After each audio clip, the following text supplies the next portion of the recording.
সন্তান প্রসব হয়েছে। সন্তানকে নিয়ে একটা তখতের উপরে সমুদ্রের ভিতরে, সন্তানকে নিয়ে সমুদ্রের ভিতরে তখতের উপরে ভাসতেছে।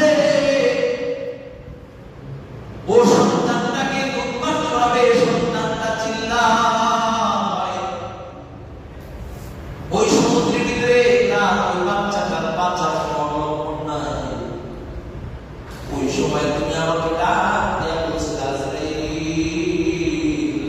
যাও যাও যাও ওই সমুদ্রের মাঝখানে বাচ্চার সামনে দিয়ে তার বাচ্চাটাকে কবজ করে নিয়ে আসো। আয় আল্লাহ, আমি যখন জান কবজ করার জন্য গিয়েছিলাম, বাচ্চার চার দিকে তাকায় আমার এত মায়া লাগতেছিল। এই বাচ্চার সামনে দিয়ে তার বাচ্চাটাকে কবজ করতে আমার মায়া লাগতেছিল। কারণ এই বাচ্চাটা কিভাবে বড় হবে, কিভাবে লালিত পালিত হবে, কে দুধ পান করাবে, কে লালন পালন করবে। কিন্তু মাওলা, আমি তো আপনার হুকুমের গোলাম, আপনার হুকুমের মুহতাজ। তাই আমি কারো কথা চিন্তা ভাবনা না কইরা আমি বাচ্চার সামনে দিয়ে তার মায়ের জান কবজ করে দিলাম। আল্লাহ তাআলা ডাক দিয়ে বলেছিলেন, আর কখনো কি কারো জান কবজ করতে মায়া লাগছে? আর কখনো কি কারো জান কবজ করতে গিয়ে তোমার একটু আফসোস বা মায়া লাগছে? বলে, হ্যাঁ আল্লাহ, ওই যে তোমার নাম্বার করলাম সাদ্দাম, তোমার জান্নাতে যাইবে না, এই জন্য নিজেই জান্নাত বানাইছে। বলে কেমন জান্নাত বানাইছে? বলে বিশাল অট্টালিকা বানাইলো, যে অট্টালিকার ভিতরে 50,000 কামরা। এত বিশাল অট্টালিকা বানায়া তামাম পৃথিবীর যে সমস্ত সুন্দর সুন্দর রমণী আছে, নারীদের গাইনা উলঙ্গ কইরা হুর হিসাবে ও কামরার ভিতরে রাইখা দিছে। বলে নাউজুবিল্লাহ। কায়াল্লাহ, যেদিন সাদ্দাম তার জান্নাত উদ্বোধন করবে, যেদিন সাদ্দাম জান্নাত উদ্বোধন করবে, তার ডানে হাজার হাজার, বামে হাজার হাজার সর্বনিয়া জান্নাত উদ্বোধন করার জন্য রওনা করে। আমি ওই জান্নাতের গেটে দাঁড়ানো ছিলাম। সাদ্দাম একটা জমিনে পাগল করে আমি ডাক দিয়ে বললাম, রে সাদ্দাম, দাঁড়া একটু কথা শোন। সাদ্দাম বিরক্ত হয়ে বলল, কে ভিক্ষুক দিকে জায়গা দিয়েছে? আমি সাদ্দামের গায়ের সাথে মুখটা লাগায় বললাম, সাদ্দাম, আমি ভিক্ষুক নই, আমি হইলাম এমন ভিক্ষুক যে একজনের করে একবারে আসে, দ্বিতীয়বার আসে না। আমার মালাতুল মওত। কাতাই বলি আমি যখন ওই সাদ্দামের ডান পাটা আমি ঘোড়ার সাথে লাগায় ধরে ফেললাম, সাদ্দাম চিল্লায় কাঁদতে বলবে, একটু সময় দাও, একটু সময় দাও, বড় অপরাধ করেছি, অন্যায় করেছি। আমি জানি আমি আমার জান্নাতে যাইতে পারবো না। মালিকের সাথে জান্নাত গ্রহণ করেছি। ভাই আজরাইল, রে আজরাইল, আমাকে একটু সময় দাও। আমি আমার বানানো জান্নাতটা একবার ডান দিকে তাকায় দেখবো, একবার বামের দিকে দেখবো, সামনের দিকে তাকায় আমি আমার জান্নাতটাকে একটু দেখবো, একটু সুযোগ করে দাও। বলে, আল্লাহ, আমি ঘরের দিকে তাকায় দেখি এখন পর্যন্ত সময় হয় না জান কবজ করার।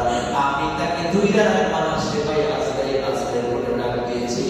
ওই সময় আমার বড় মায়া লাগতেছিল, আমার মনে হচ্ছিল তাকে একটু সুযোগ দিই তার জান্নাত দেখার জন্য। কিন্তু আল্লাহ আপনার হুকুমের মুহতাজ, তাই তাকে সুযোগ না দিয়ে আমি তার জান্নাতকে কবজ করে নিলাম। আল্লাহ তাআলা ডাক দিয়ে বলেন, একই ব্যক্তির জন্য তোমার দুইবার মায়া লাগতো, কিন্তু একবার সাদ্দাম নাই জান কবজ করে রাখছো। কিন্তু আমি আল্লাহ, এই যে সাদ্দাম, এই সাদ্দামকে আমি নিয়ে যাব ওই যে সমুদ্রের মাঝখানে যে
জাহান্নামের ভিতরে ঢুকে চিল্লাবে চিল্লাবে চিল্লাবে আর জাহান্নামের দেওয়াল বায়া বায়া বায়া বায়া উপরে উঠতে থাকবে।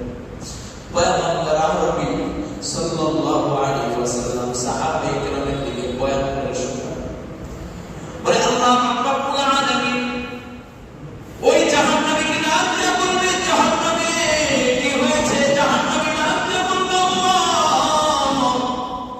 ও আল্লাহ, আমাকে একটু জাহান্নাম থেকে বাহির করে জাহান্নামের কিনারে একটু জায়গা দাও। আয় আল্লাহ, জাহান্নামের আগুন সহ্য করতে পারি না।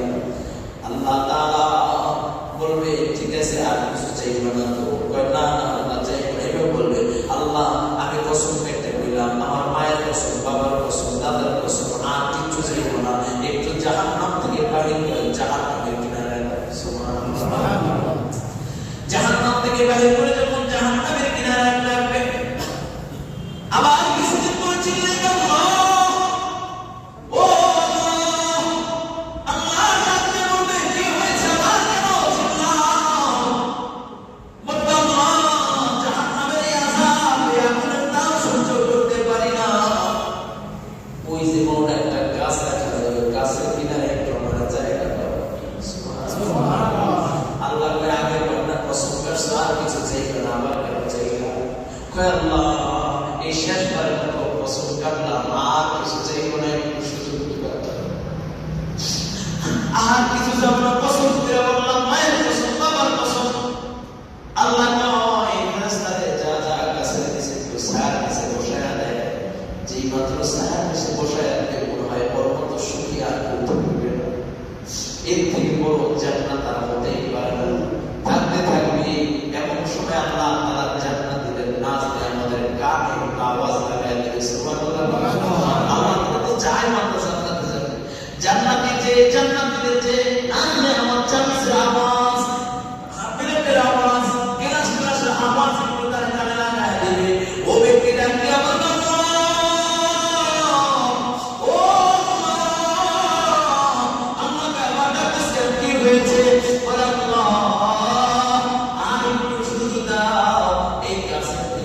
জান্নাতের গেটটা দেখা যায়, ওইখানে একটু সুযোগ দাও।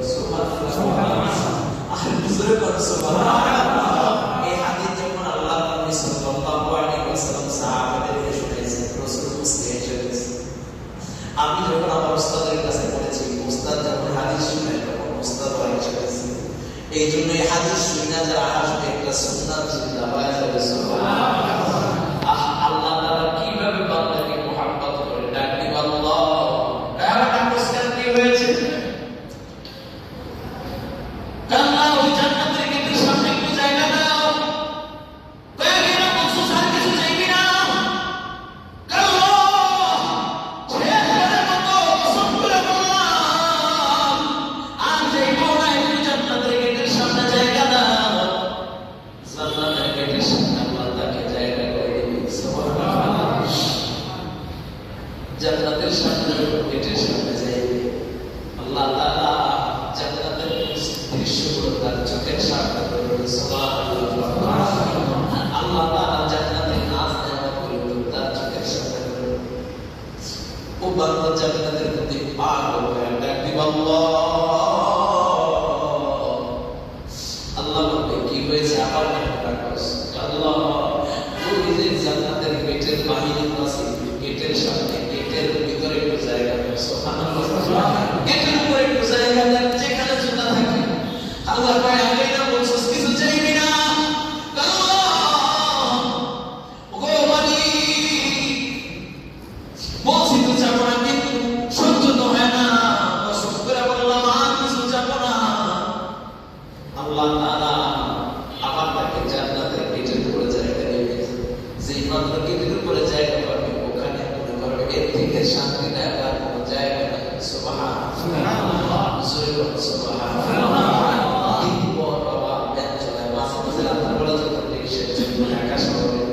দেখি দিন ভর ব্যান চালায়া, ব্যানের উপরে একটা ইট দিয়া গামছাটা দিয়ে দেয়, মনে হয় এই জমির উপর সুখী আর কেউ নাই। ঠিক কিনা?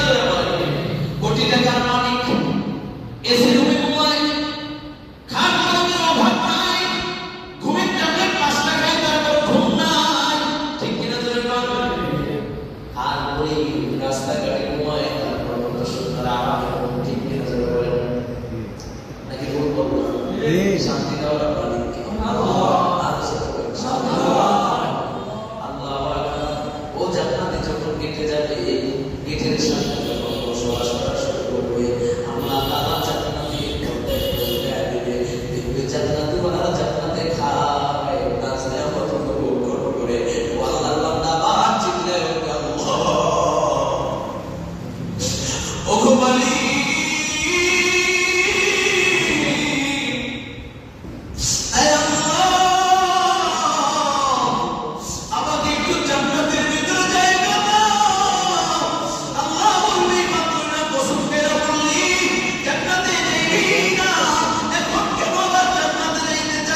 যাও একটু জান্নাতের ভিতরে যাই। আল্লাহ কয় বান্দা তুই কি চাও, যা চাইবি আমি আল্লাহ তোকে তাই দেব। সুবহানাল্লাহ, সুবহানাল্লাহ। আল্লাহ কয় বান্দা তুই কি চাও, যা চাইবি তোকে তাই দেব। বান্দা বলে আল্লাহ তুমি কি আমার সাথে ইয়ার্কি করো, মশকারি করো? এমনি তো জাহান্নাম থেকে বের করতে চাইছিলাম না, এখন আমি যা চাবো তাই দিবা। বান্দা যা কি চাবি, তুই যা চাবি আমি তাই দেব। বান্দা চাওয়া শুরু করবো, আল্লাহ জান্নাত দাও, জান্নাতের ভিতরে নহর দাও, আল্লাহ জান্নাতের ভিতরে দুধের নহর দাও। আল্লাহ এইটা কষ্ট টাকা জান্নাতের ভিতরে দুধের নহর লাগবে। আল্লাহ শিখাই দেয় জান্নাতের ভিতরে ফল গাছ লাগবে, জান্নাতের ভিতরে ফুল লাগবে, জান্নাতের ভিতরে নির্মাণ লাগবে। আল্লাহ শিখাই দেয় আর বান্দা চাইতেছে। আল্লাহ শিখাই দেয়। অনেক সময় দেখেন না আমাদেরকে ছোটবেলা মা বাবা এই রমজান মাসে ইফতারের সামনে নিয়ে দোয়া করতেছি, আল্লাহ মাফ করে দাও। মা বাবা পাশে শিখাই দেয়, বাবা আল্লাহ আল্লাহ আল্লাহ তুমি আমার পেটকে বাড়ায় দাও, আল্লাহ তুমি আমার পেটকে বাড়ায় দাও, আল্লাহ তুমি আমাকে মাফ করে দাও। মা বাবা শিখাই দেয় না। বাবা দোকানে গেছে, সন্তান বাবার সাথে তোমার কি লাগবে, বলে আমার আমার আমার চকলেট লাগবে, ঠিক কিনা? ভাই কি লাগবে? আমার গাড়ি লাগবে। শিখাই দেয় আল্লাহ কয় বান্দা তুই চা, সুবহানাল্লাহ বান্দা আল্লাহ কয় বান্দা তুই চা, চা কি চাবি? কয় আল্লাহ জান্নাত দাও। কয় শুধু জান্নাত দাও না, কয় দুধের নহর লাগবে, মধুর নহর লাগবে, শরাবের নহর লাগবে, আমার জন্য সরের গাছ লাগবে, অমুক লাগবে, তমুক লাগবে। আল্লাহ কয় বান্দা কয় চাওয়া হয়েছে, হ্যাঁ আল্লাহ আশাও হয়েছে, কয় সত্যি হয়েছে, কয় ওই জিনিসটা হয়ে গেছে, যাবি না চা জলদি করে চা। ভাই সবচেয়ে সুস্থ হাসাইছি, কয় দুধের নহর তো হয়ে গেছে, চা। আল্লাহু আকবার। যখন চাওয়া হইবে আল্লাহ তাআলা ডাক দেয়া বলে বান্দা রে আর কিছু বাকি আছে কি? ডাক দেয়া বলে বান্দা আর কিছু বাকি নেই গো মালিক। হে আল্লাহ আমি যা চাইবার তার থেকে বেশি তো তুমি আমাকে দিয়া দিয়েছো। আল্লাহ ডাক দেয়া কয় বান্দা এখন পর্যন্ত আমি দেই নাই, শুনলে শুনলাম না। আমি আল্লাহ রহমান, আমি আল্লাহ রহিম, আমি আল্লাহ গফুর রহিম। রে বান্দা আমি আল্লাহ তোকে মাফ কইরা তুই যা যা চাইছস আমি আল্লাহ যা যা কইরা দিছি তার থেকে 10 কোটি তোকে দিয়া দিলাম। আল্লাহু আকবার। আল্লাহু আকবার। আল্লাহ মুহাম্মদ না ডাক দিয়া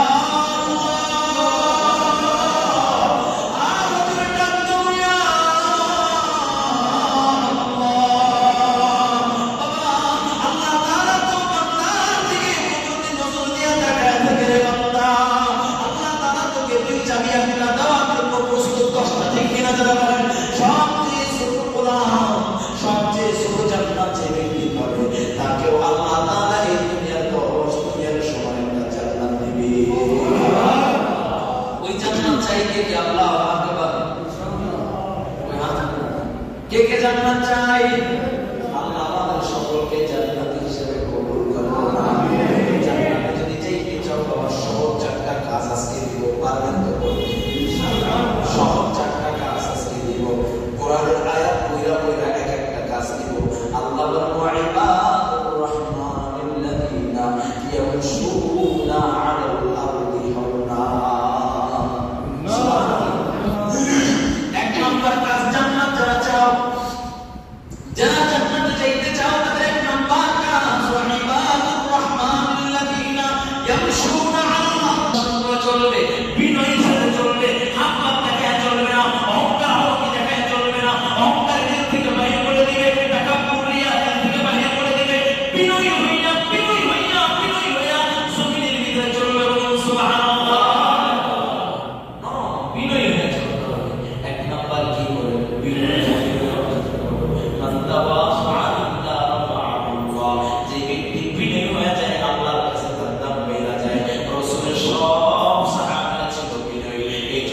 আমি আল্লাহ তাদের প্রতি রাজি, তারাও আমার প্রতি রাজি। বলুন সুবহানাল্লাহ। এই জন্য এক নম্বর কি বলেন বিনয়ী হতে হবে, নরম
আযাব জাহান্নাম ইন্না আযাবাহা কানা গরামা।